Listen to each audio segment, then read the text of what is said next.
Good evening, all. Imagine you're standing in a store and you're unsure about what to buy.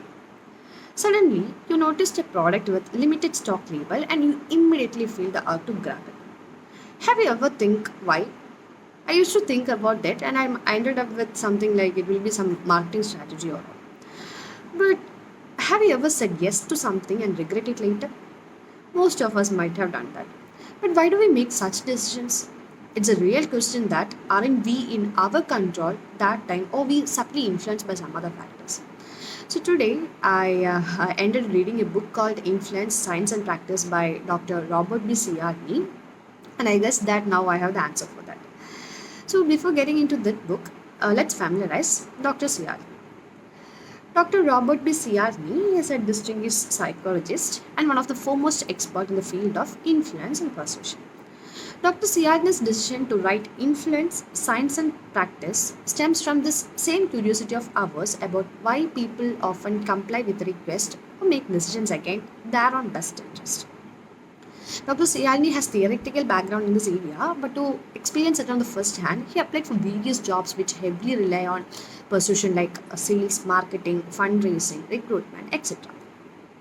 Through this experience, Dr. Cialdini identified recurring patterns of influence, which he later distilled into six universal principles, which will be discussed later in this book.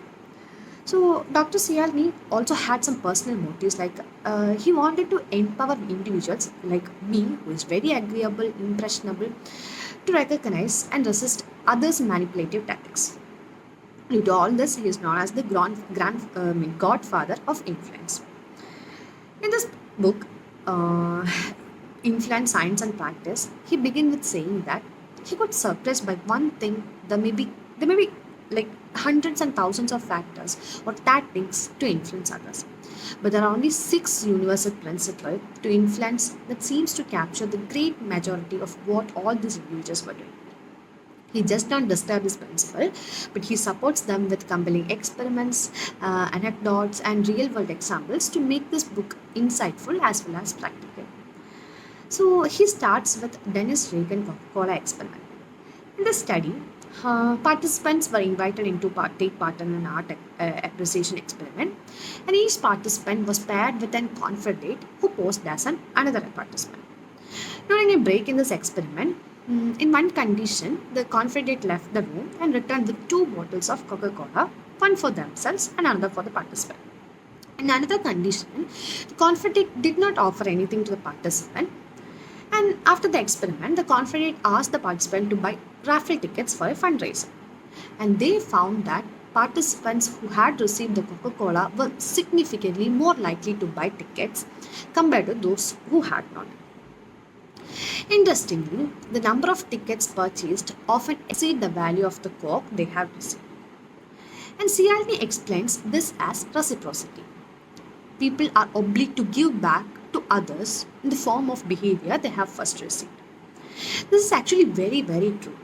He says this with an example that we usually face. In a supermarket, consider a lady with the cubes of cheese and meat. After you have eaten one of those, it is very hard to just give back just the toothpick, and we often felt that we are obliged to buy that. So, reciprocity is one among the six. Another one is scarcity. The desire to have those things, you can have less of things that are scarce or rare.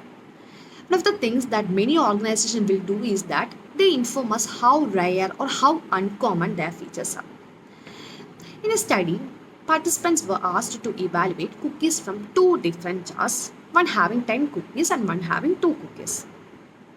Even though the cookies in these jars were identical in appearance and taste, they rated the second cookies as more desirable.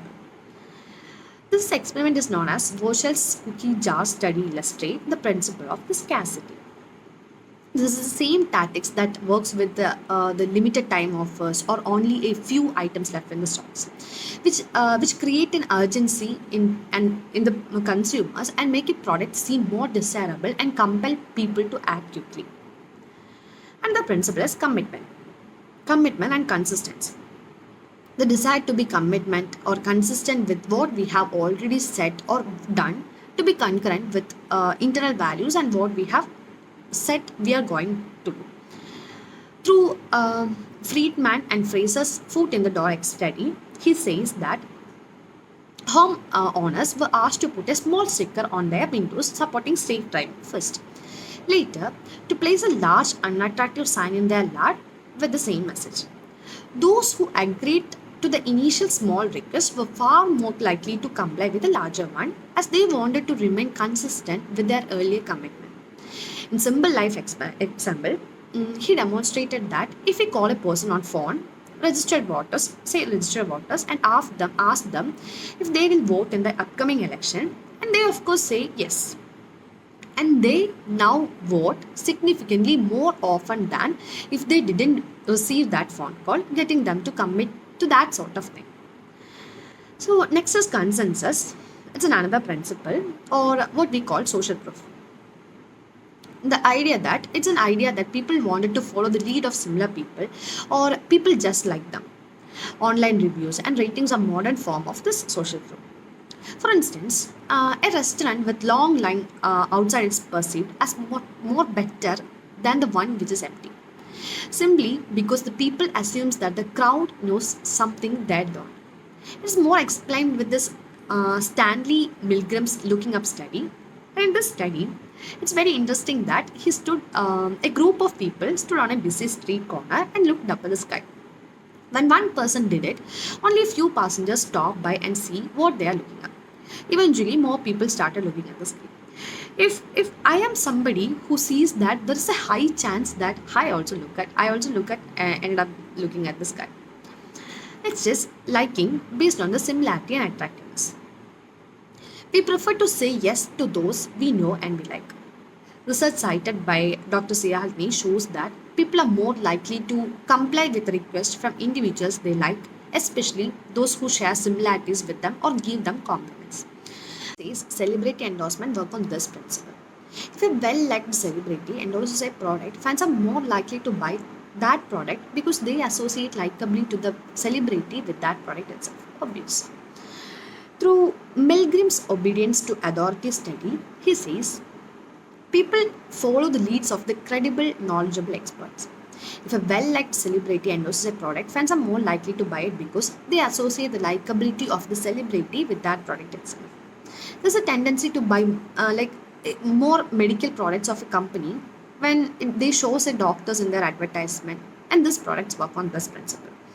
In the Milgram's obedience to authority participants, they were asked to figure in a researcher lab coat to administer what they believed were painful electric shocks to another person.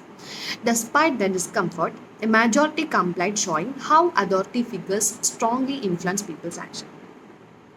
Meanwhile, explaining this, he also tried to explains difference between manipulation and influence. There's a difference. That difference is an important and profound one: the influence and manipulation. He says that differences is extent to which they are employed by someone who is taking a detective's approach in the influence process rather than a smuggler's approach. Influence is an ethical process aimed at creating mutual benefit for or helping someone or make informed decision, while manipulation involves exploiting the earlier mentioned sixth principle to deceive or take advantage of someone, which may be in selfish or unethical reason. It is often one-sided, benefiting the manipulator while harming the misleading the other person. In conclusion of this book, his remarks focus on the importance of understanding these principles not only to effectively influence others but also to protect oneself from being unduly influenced. Dr. Cialdini asks the readers to become more aware of the subtle way in which they are influenced in everyday life. By understanding this principle, individuals can better recognize when they are being manipulated and respond thoughtfully rather than react impulsively. He also emphasized that these principles are not inherently manipulative but can be applied ethically.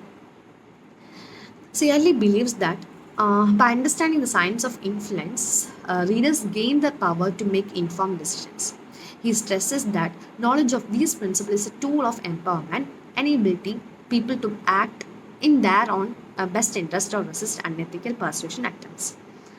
He concludes with a call of action to those who use this principle in their work: marketers, salespeople, leaders, and others. He challenges them to wield the principle of persuasion responsibly, ensuring that their response or their influence respect the autonomy and well-being of those who they seeks to persuade. Influence, Science and Practice is not just a book, it's a revelation. This book is must read for anyone who wants to navigate the modern world with an awareness, whether as a consumer, as a leader, or a communicator. Let me leave you with this powerful thought from this book. By understanding the psychology of persuasion, we can protect ourselves from the undue influence and use these tools to create a positive change in our lives and the lives of others. Thank you.